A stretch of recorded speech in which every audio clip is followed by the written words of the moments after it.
The Alpha Sessions Live with Alan Joyce. Well, I'm here with Alex and the Wonderland. How you doing, Alex? I am. I'm not too bad, thank you. You good? Yeah, good, thank you. I wanted to start by asking how your musical journey started for you. The musical journey started for me, I think because my parents had started taking me and my sister to like a workermen's club where they used to have bands playing on Sunday nights, and they were doing old music from the 60s, Buddy Holly and the Beatles and things like that.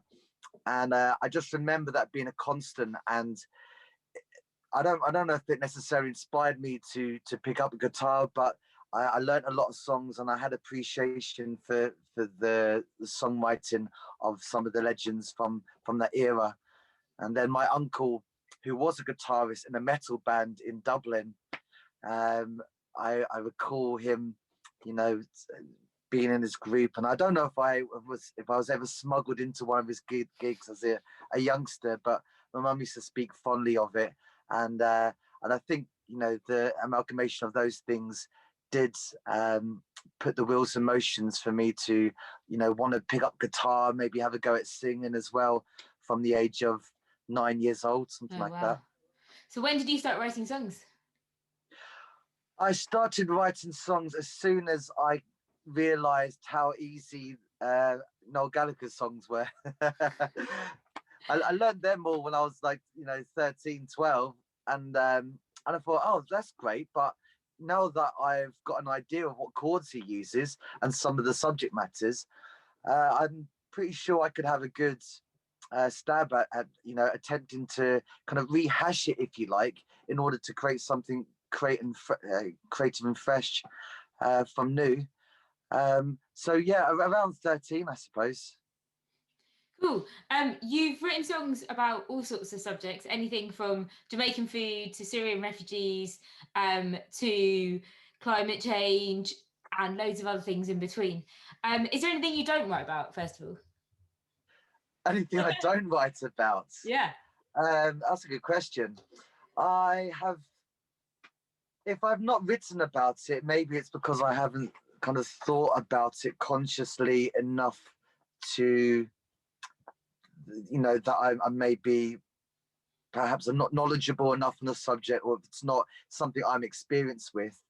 However, I have written songs about other topics that I've got no experience with, even like slavery and stuff like that. Wow. So I just maybe haven't got around to anything, but you know what? I'm open enough to try anything topic wise, until someone slaps me on the wrist probably and says, no, that's overstepping the boundary, or you've just offended a whole section of society. So there's no boundaries really. Where do you think you get your inspiration for some such unusual topics from? Just living life really. Yeah, I think a lot of the topics, because I've been to Jamaica, and so I experienced a Jamaican family cooking for me, and the love and unity that affiliates with the whole of the nation and the culture, to kind of darker subject matters of domestic abuse and things like that. So a lot of things are real life experiences, and I'm not necessarily the greatest person at opening up to my friends and family about problems. Well, at least in the past I haven't been. And so there's been instances where I've kind of sat and dwelled on something and got a bit depressed.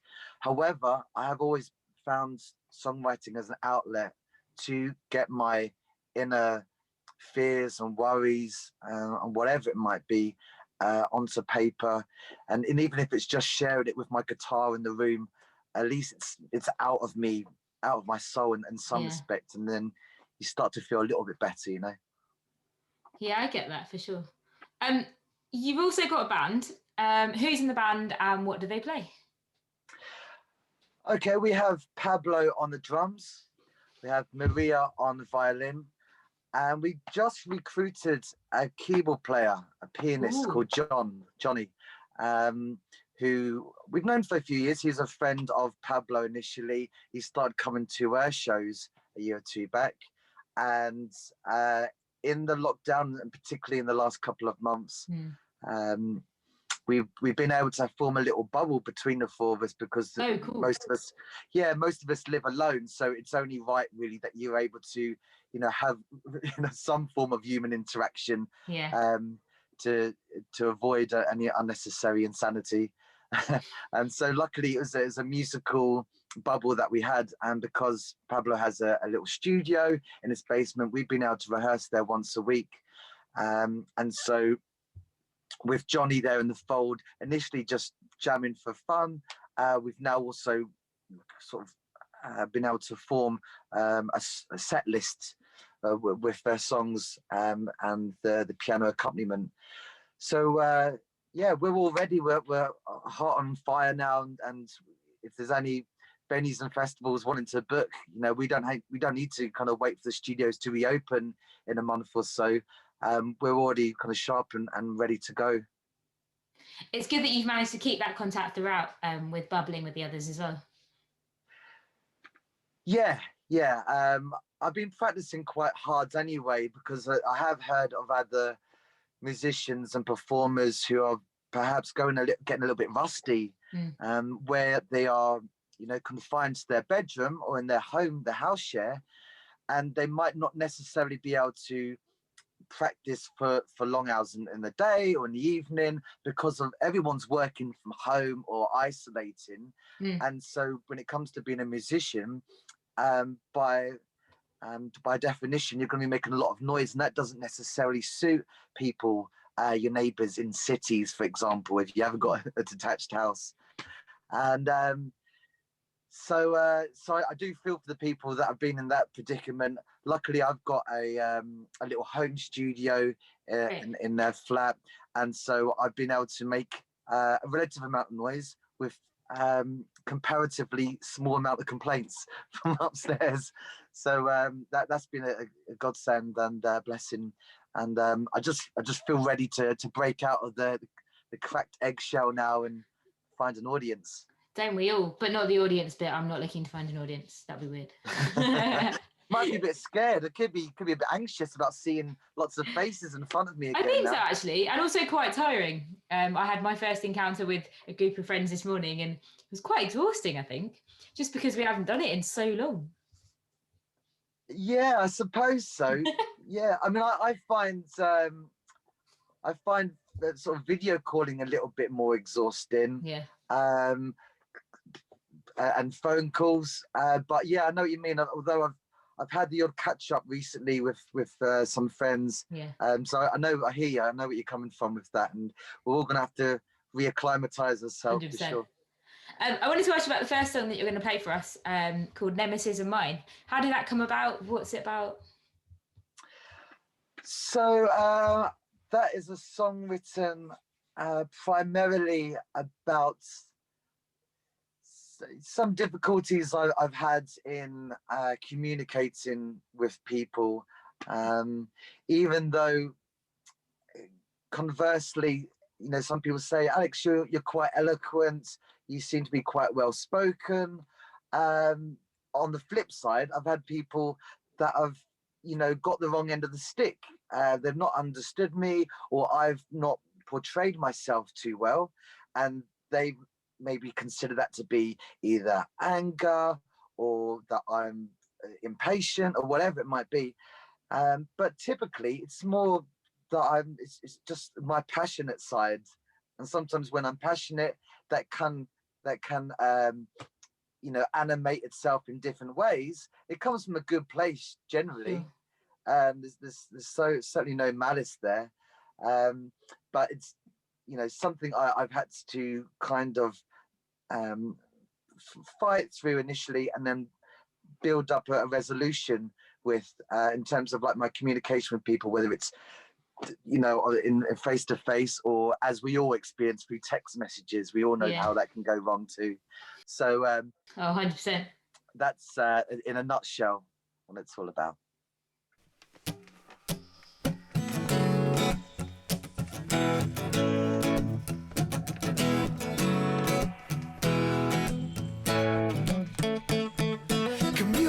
Imagination is a nemesis of mine. The story of my life I can't convey from my mind. Sociology's a philosophic myth to me.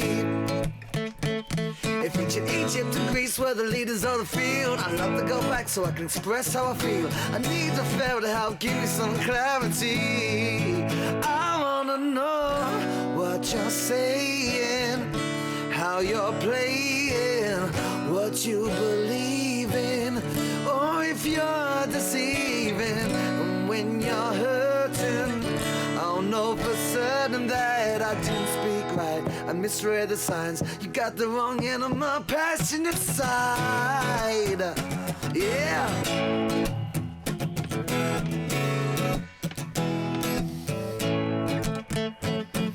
I never intend to cause any offense, but when you misconstrue, only feeds your pretense. Ambiguity's no friends of mine. If my words are absurd, you can speak with your feet, but walking away would make my sentence incomplete. My only savior is singing from my heartbeat. I wanna know what you're saying, how you're playing, what you believe in, or if you're deceiving. When you're hurting, I'll know for certain that I do speak right. I misread the signs. You got the wrong end of my passionate side. Ooh.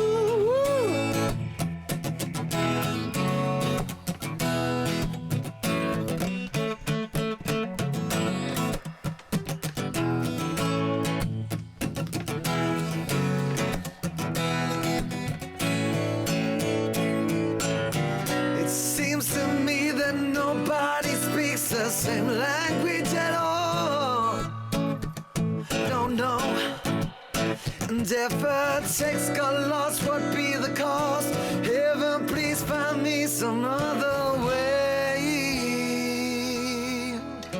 for what I'm saying, while I'm playing what I believe in.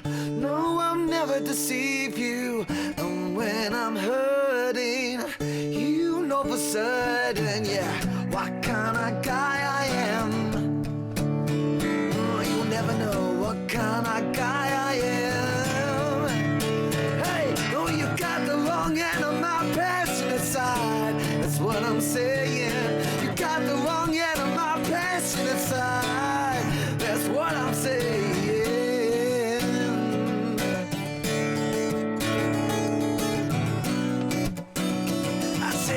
The wrong end of my passionate side. Yeah.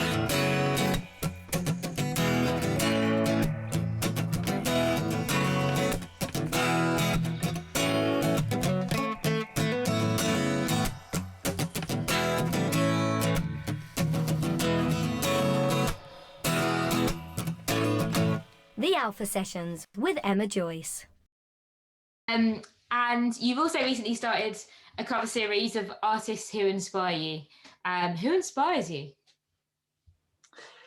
My inspirations have sort of progressed quite a lot over the years, and some of the songwriters that I've given a nod to so far are people that I listened to initially in my teen years. So people like Squeeze and Paul Weller. I might add Bryan Adams to it as well. But in more recent times, I've certainly been looking more at, well, Tankers the Henge are one of my favourite bands, especially festival favourites, you know. So I have a lot of admiration for them, bringing the old school up into the new school. And but, you know, on top of that, it's just such a wide amalgamation. I used to work for a classical record company, recording orchestras and pianists doing Chopin. So so many composers have also influenced me, even though you might not necessarily see it on paper. I love tons of electronic music as well, drum and bass. Nice. So there's a whole lot of influences. Hopefully I'm making up my own little kind of spice too. We'll see. And what in your head makes a good cover? I think you need to be in tune with the topic, be in tune with the artist, know them well. Sometimes just grabbing a song of an artist but without exploring their full catalogue, you might lose an element of who the songwriter is with that. But I suppose the forefront thing would be to put your own spin on it. If you've got a different voice that's unique enough, sometimes that's enough. But I've got other versions of songs that I've done in the past with the band, and I've put a reggae element to Beatles or something like that, or we put a country western vibe to Toxic by Britney Spears. Amazing, I'd love to hear that. So I think that can be the way to approach it with fresh ears and mouth. Talk to us about your brand new song that was only released recently, actually, The World Wakes Up. So The World Wakes Up, we haven't released it officially yet, but there is a video on YouTube, yeah. And I'm obviously doing this version for Alpha Sessions too. It's a song that was written only about a month ago. It is pretty new, and it does.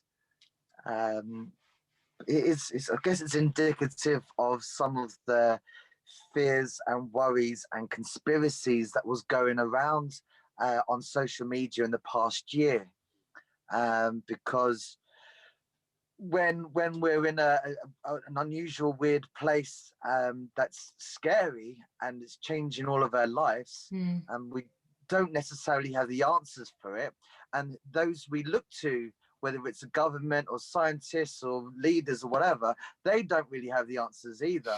And so it can leave us in a state of limbo. And for some people, they might feel as though that is too much of a watery gauge, really, that doesn't sit comfortable with their psyche. And so when you can't make heads or tails of something, you start making assumptions, and you make them very definite, and you declare them very definitively to people. And that's not always helpful, especially if you're in the wrong. And you can actually create more scaremongering and more fear amongst people. But whatever your stance is, at least on the pandemic or other situations we've had in recent years, this song says that eventually, the world wakes up, and an epiphany might hit you from a coffee cup, and you'll be then able to move forwards and progress. Ultimately, we all have our own mind. It's difficult to force other people to believe what you want to believe. Yeah, it's looking at some of the events in the past year, that track. How does that process work with the band, in a sense of, do you write the songs and then take them to the band and they add all their bits to it, or?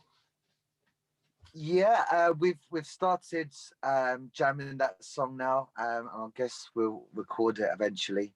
I wrote it at home. Obviously, I've been home alone for so many months now, and I did take that to the rehearsal room, and yeah, in terms of the structure, it hasn't changed too much.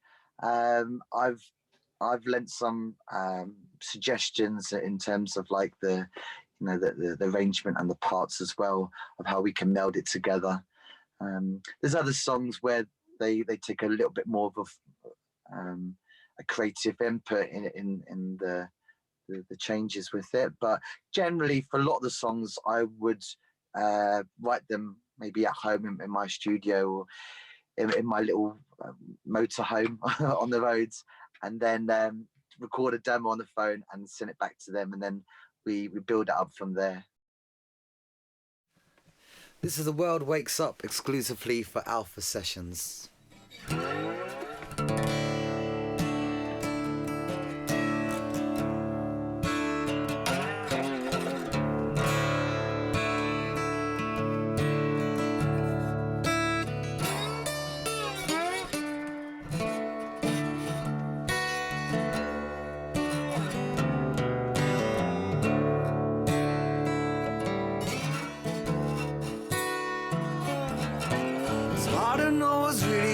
expert on anything anymore.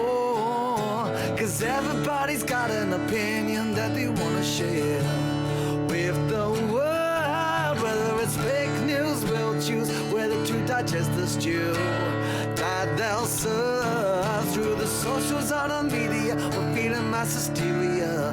What can we possibly learn?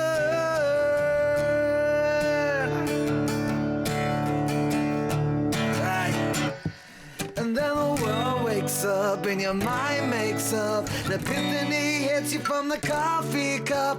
And everything you had believed in for so long was now. Whoa.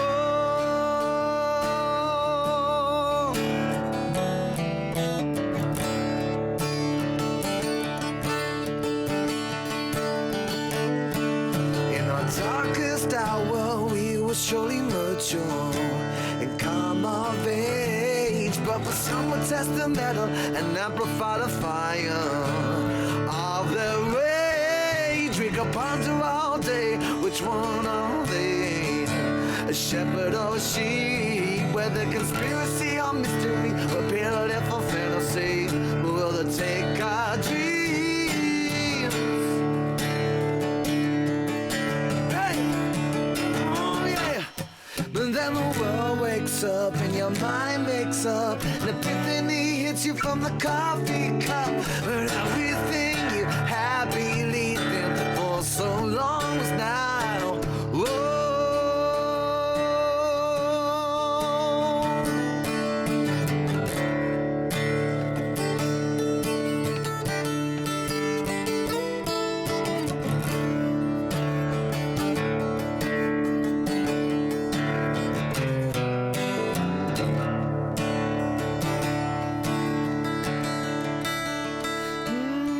The distinguished candle that once held a solemn flame.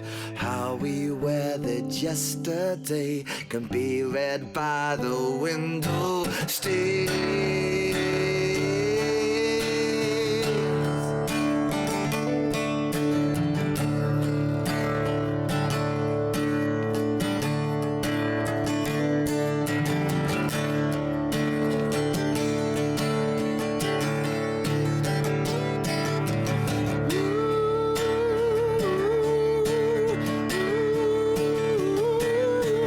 Then the world wakes up, your mind makes up. Epiphany hits you from the coffee cup.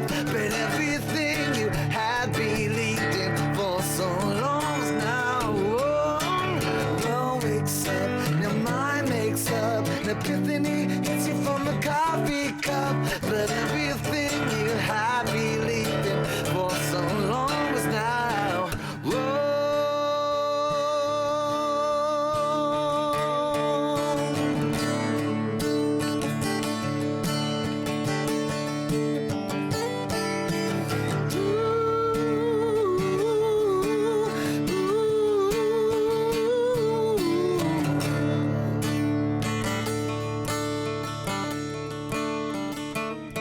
And then the distinguished candle that once held a solemn flame. How we weathered yesterday can be read by the window stains. The Alpha Sessions with Emma Joyce. You're also raising money for Help Musicians. For the people that don't know, do you want to explain what they do and why they're so important? Okay, the Help Musicians UK charity have actually been going for about 100 years. This is their centenary, I believe. And they came to my prominence about 3 years ago or so. 'Cause I know Pablo, a drummer, he had an arm injury. And yeah, he's a professional drummer and teacher and tours and stuff. He had an arm injury, and I think he had to take 2 months off of work because of the serious injury. He couldn't really drum or move it. And they were, I guess he researched about the charity, and he found out that they were able to give small grants to musicians who maybe had ill health or had to stop working for whatever reason. Sure. Just to tide them over. in the short term. So I was aware of them, and then when the pandemic struck, there were announcements on their website stating that, for musicians that have lost their main income source, we're going to be offering grants, bursaries of about £500. That's great. But there was like a few phases of it. So they were going to issue that, and then 3 months later, they're able to offer another amount, which, maybe it's not a major, perhaps you can't pay all your rent with it, but in these times, it was very important that myself and also Maria on the violin were able to apply for it, and we were granted it. And it was, just dead handy and able to, cover some of the expenses that we have in day-to-day living. Yeah, of course. So, the charity have been, around for a long time, and long may they continue. Yeah, no, they're a great charity for sure. What do you think has been your biggest challenge as a musician over the last year? Biggest challenges would be not performing to audiences, and sure. the festivals not going ahead last year, and still some of them don't have the green light for this year as well.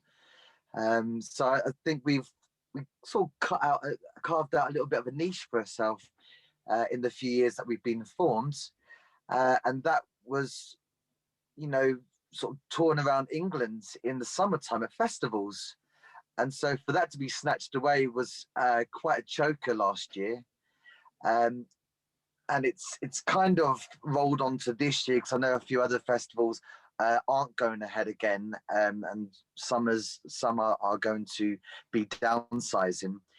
So that's the sort of sad thing, sad example of a challenge from the last year, really, because we've missed those little rowdy crowds that used to like dance around the haystacks to our music. Have you done a couple of live streams as well, or? I've done some live streams in the past year, definitely, yeah. But the internet has been, I don't know, it's a friend and it's a foe, because I haven't had fibre optic here, and so the actual quality of the visual and audio has sometimes been up and down.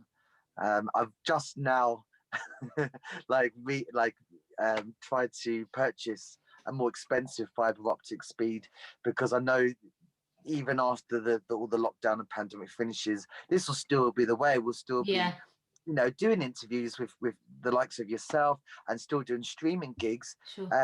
It's especially next winter, for example, but in the long term it will carry on, and so I guess I need to invest in that.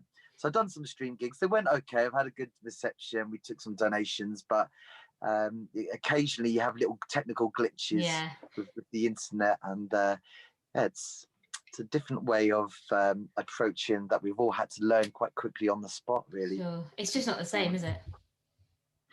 It's not the same. No, it's not the same. And it's eerily quiet when you finish your performance and you think, oh, I've done quite well there, but there's no one, in the room to actually make us a sounds to appreciate that. Yeah, for sure. Also, I wanted to ask you about your Wide Awake in Wonderland episodes, which I thought were quite cool, but also quite funny. Talk to us a little bit about that. So I decided to, stretch my wings into other fields during lockdown from January onwards. So I wrote 4 screenplays and filmed them and edited them, done the soundtrack, little theme tune as well. So I wanted to learn some new skills, and I guess it was in video production and editing and things like that.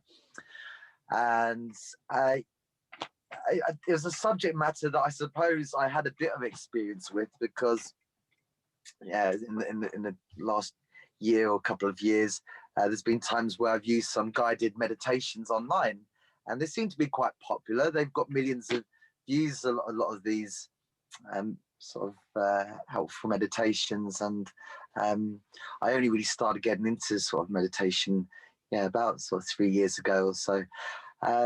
So I've had a taster of them, and they're generally quite useful. And I just had this, I don't know, so a little kind of scenario in my head, because sometimes when I'm in a dark place or a serious situation, I make light of it, and I make it quite amusing or funny. Whereas when I'm in a fun situation, sometimes I have the converse effect. So this was it. I was having these guided meditations. I was listening, and I was trying to relax my mind and relax and go to sleep. But in my mind, I was thinking, what would happen here if the person, the narrator, made a mistake, or something went wrong in the room, or if they started having a coughing fit and they were choking, how would I deal with that? I'm trying to relax myself, but if this person is having a panic attack on the other end, what would come out of that? And so I wrote these short sort of 2-minute screenplays, as 4 of them, and they're available on YouTube and I think on Instagram as well now. So if you kind of look at the Alex the Wonderland social medias, you should be able to find them. They were all released quite recently, just about a month ago. I've had a nice little response from them, but it was fun making. It was a challenge. It was my first soiree into what you could almost feasibly call acting. Cool. And let's assume that COVID isn't a thing and everything is normal, and you can have your dream gig tomorrow. Where would it be? The dream gig tomorrow. Yeah. I mean, Brixton Academy is the largest venue near me. I've always thought it'd be fantastic to play at Shepherd's Bush Empire. I don't know why I like that place. I don't even live near there, but It's a great venue, though. It is, and I've seen lots of great artists there. So maybe it's like good memories attached to these places. But I would probably throw Glastonbury onto the main foundation of a stage, and I've been there as a punter. I haven't really performed there officially. I have performed on little stages around the place, but Alex the Wonderland, I haven't yet performed there. So maybe next year we shall see. Fingers crossed. Yeah, that would be the hope. If you were to collaborate with someone at Shepherd's Bush Empire or Glastonbury main stage, who would you collaborate with? They can be dead or alive. They can be dead or alive. Yeah. Sorry, that's a big question. There's a big question. There's a big list. Who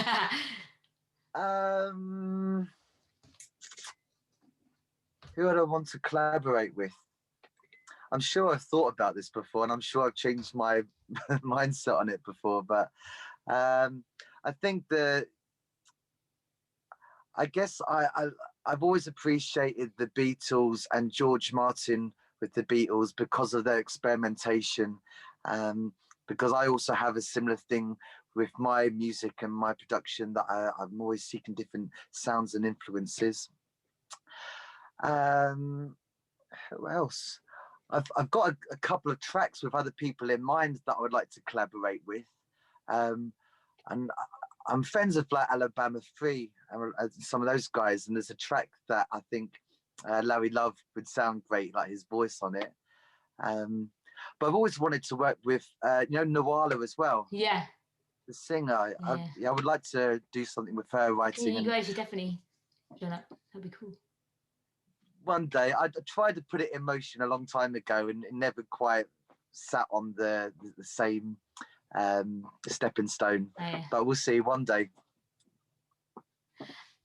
Cool. And finally, you're doing this dream gig, and you can have a dream rider at this gig. What would be on that rider?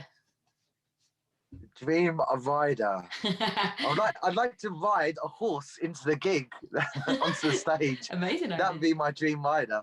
Okay. I'm not too. I don't know. I'm not too fussy or too picky. We have riders at shows sometimes, and we just say, "Oh, a bottle of Jack or whatever to keep the rest of the band happy." Yeah. I don't tend to drink really before performances, but Dream Rider. You know what? If I've got a great sounds on stage, that's all I care for. I really don't ask for much. As long as the sound check went well, and I'm happy with that, then water and yeah. I don't know. I don't tend to eat much either before performances. I think I lose my appetite. It might be nerves or excitement.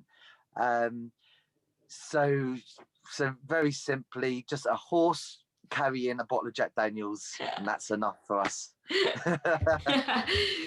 Before we go, if people want to find out more about you, where can they go? What can they do?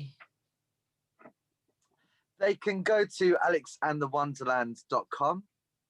Everything's there. And if they're scared to do that, then just come on to Instagram, Facebook, YouTube. You know, it's Alex and the Wonderland. It should appear there. And Spotify, we've got a few tracks there too. And you know, that's it really. I'm hoping to release a new song cool. in May called London City Don't Want to Dance. I'm quite excited by it, actually. We've got, you know, Essay and Sheena from Alabama 3. They're going to be singing backing vocals on the track.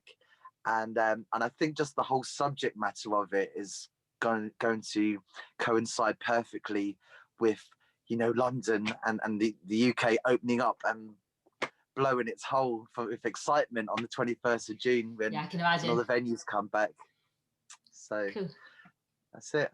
Thank you so much, Alex, for sparing the time to chat to us, and hopefully we can get you into the studio sooner rather than later to do a proper live session.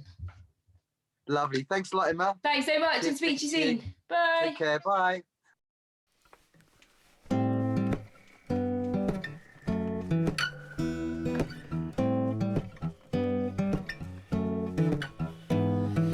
Broken pieces covering beaches and edges where we cross the line, feeding her with flat minds. Human muscles winning in the tussle, but how can we just let our food bleed? We can't afford to lose our environment, no. Lick by lick, we're making a mistake. There's no renewing the old. I didn't say it would be a quick fix. We got time to take ourselves out of the entrenchment, yes. Leave the precious metals as you go. Give the flower bed another chance to grow. Whoa.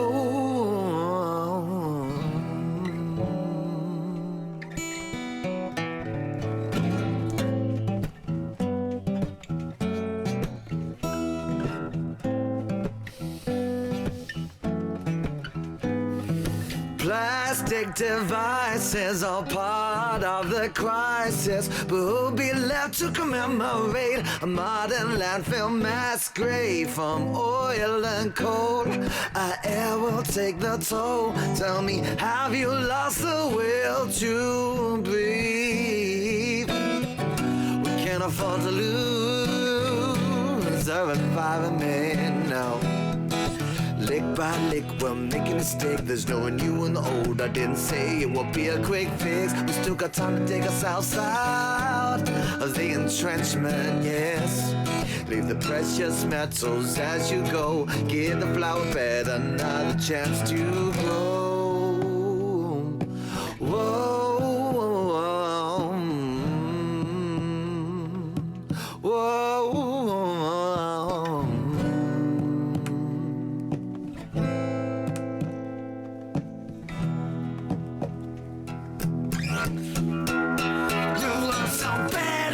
Not even Michael Jackson could stand it. Now we know we got to heal the earth and grow. Wait in line to be mindful of your lifestyle. One by one, all animals will thank us for the sun. Yeah, yeah, yeah.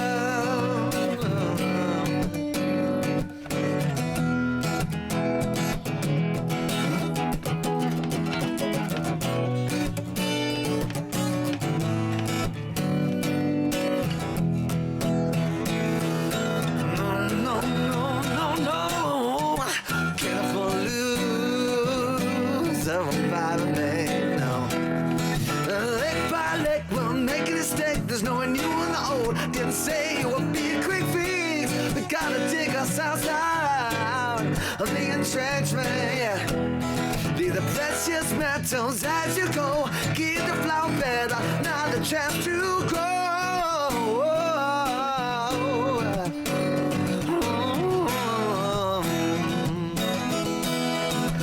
We can't afford to lose. We can't afford